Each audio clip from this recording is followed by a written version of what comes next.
is Emily. I am 16 years old.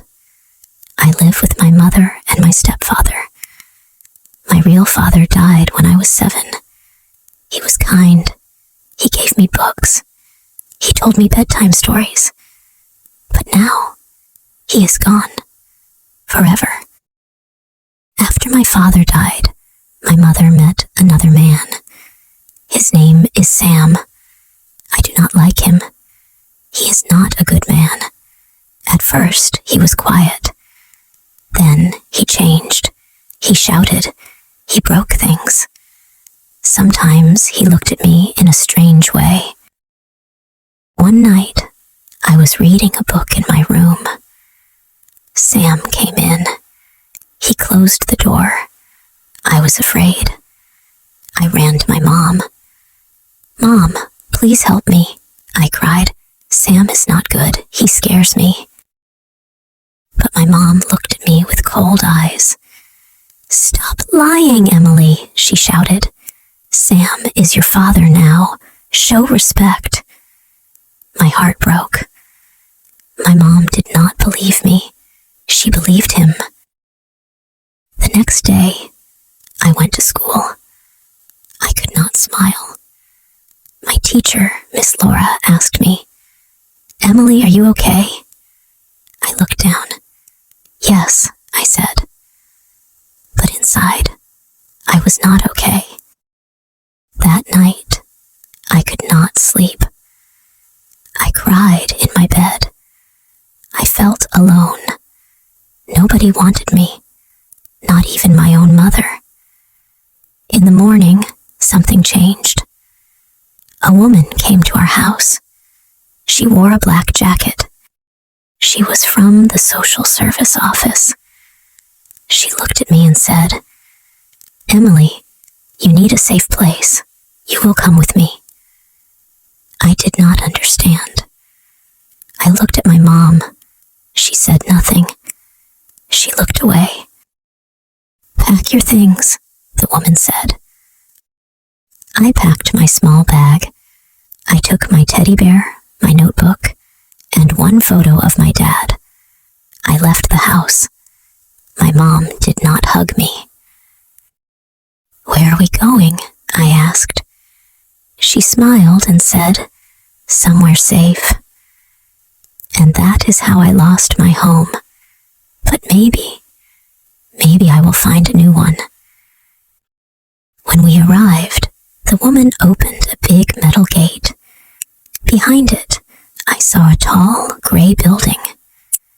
"This is your new home," she said. I looked at the building. It was cold. It was quiet. It did not feel like home. We walked inside. The hallway was long. I saw many closed doors. It smelled like old books and soap.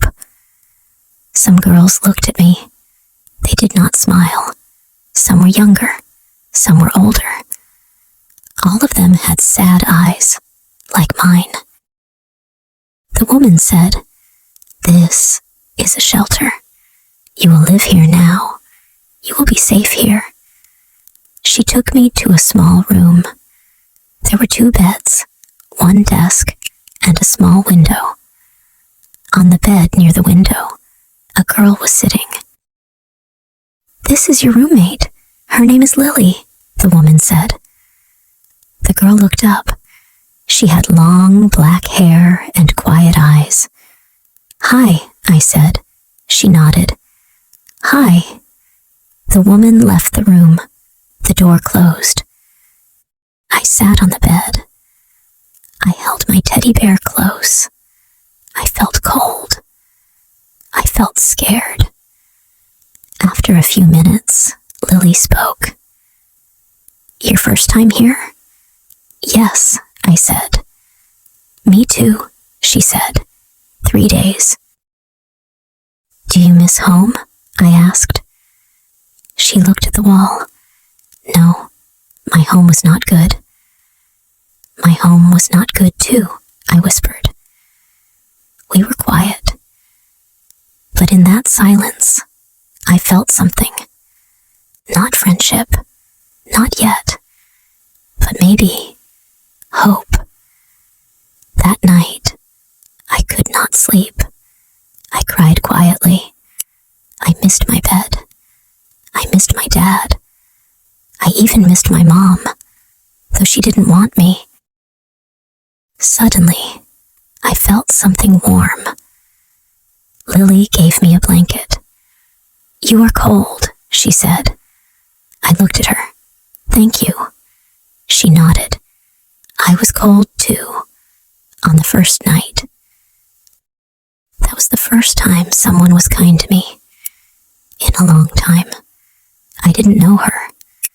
But in that moment, she felt like a sister. And I thought, maybe this place is not home, but maybe I can heal here. Days passed in the shelter. I met more girls. Each girl had a story. Each girl had pain. There was Sarah. She was kind.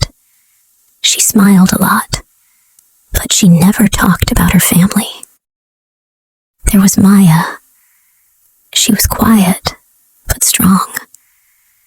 She helped me with my homework.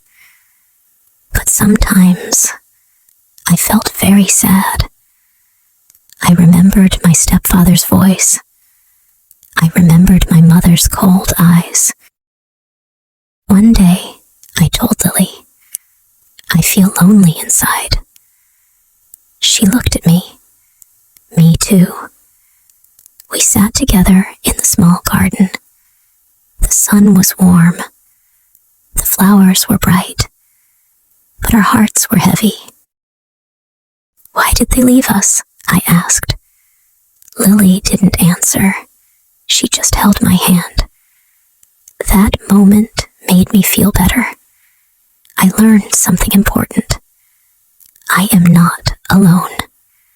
The girls in the shelter are like a family now. We share stories, tears, and smiles. I still miss my real home, but I want to be strong. I want to be happy again. One night, I wrote in my notebook, "I will be brave. I will find love and hope." One morning, Miss Laura, my teacher from school, came to visit the shelter.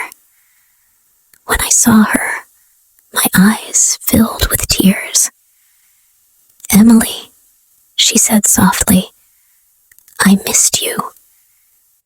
I ran to her and hugged her. She smelled like books and flowers, like before. "Are you okay here?" she asked. I nodded. "Yes, it's not home, but it's safe." Miss Laura smiled. "That's good. You are very brave." Later that day, she gave me a notebook with a red cover. "This is for writing," she said. "Write your heart." I picked up my pen and I wrote, "Dear Dad, I miss you. I wish you were here. Mom doesn't love me anymore. She chose him. He hurt me. I was scared. But now I'm safe. There's a girl here named Lily. She's kind. She understands me. Sometimes I feel sad. Sometimes I feel strong. I remember your voice. You said, 'Emily, never be afraid to speak the truth.' I spoke the truth. No one believed me, but I'm still standing. Dad, I want to make you proud. I will be brave. I will be kind. I will be okay. Love, your little girl, Emily." I closed the notebook and hugged it. That night, I slept with a small smile. I felt my dad near me, in my heart, and for the first time in a long time, I didn't cry. It was a cold morning. sky was gray. The wind was strong. We were all sitting in the living room of the shelter. Suddenly, the doorbell rang. The worker called my name. "Emily, someone is here to see you." My heart stopped. "Who?" I asked. "Your mother," she said. I stood still. My legs felt weak. My hands were cold. Why now? Why is she here? I didn't want to see her, but I walked to the front room. She was there. My mom. She wore a long brown coat. Her hair was the same. Her eyes were tired. She looked at me. "Emily," she said. I didn't answer. She took a step closer. "I'm sorry." I looked down. "You didn't believe me." "I was scared," she said. "I didn't want to lose him, but I lost you." Tears filled my eyes. "You let him hurt me." "I know," she whispered. "I was wrong." She held out her hand. "Can you forgive me?" I wanted to scream. I wanted to cry. I wanted to run away. But I stood there, silent. Then I said, "I don't know. Not today." She nodded. "That's okay. I just wanted you to know. I love you. I always did. I was just too blind to see." Then she left. I didn't cry, I didn't smile, but inside, something opened. Not a door, not a window, just a small space for healing. Spring came. The trees turned green. Flowers grew in the small garden. I walked outside every morning. The sun felt warm on my face. I closed my eyes and smiled. I was still at the shelter, but something inside me had changed. I was not the same girl anymore. I was stronger. I was not afraid to speak. I was not afraid to cry. I was not afraid to feel. One afternoon, Lily sat next to me on the bench. She said, "You look happy today." "I am," I said. "Why?" "Because I know who I am now." I opened my red notebook and showed her a new letter. She read it slowly. "Dear me, you are not broken. You are not weak. You are not the girl nobody wanted. You are brave. You are kind. You are loved. And you are enough. Love, Emily." Lily smiled and hugged me. "That's beautiful." I looked up at the sky. A bird flew high above us. Maybe one day I will leave this place. Maybe I will find a new home. A real one. But now, I have something more important. I have myself. I have my voice. And I will never be silent again. The end.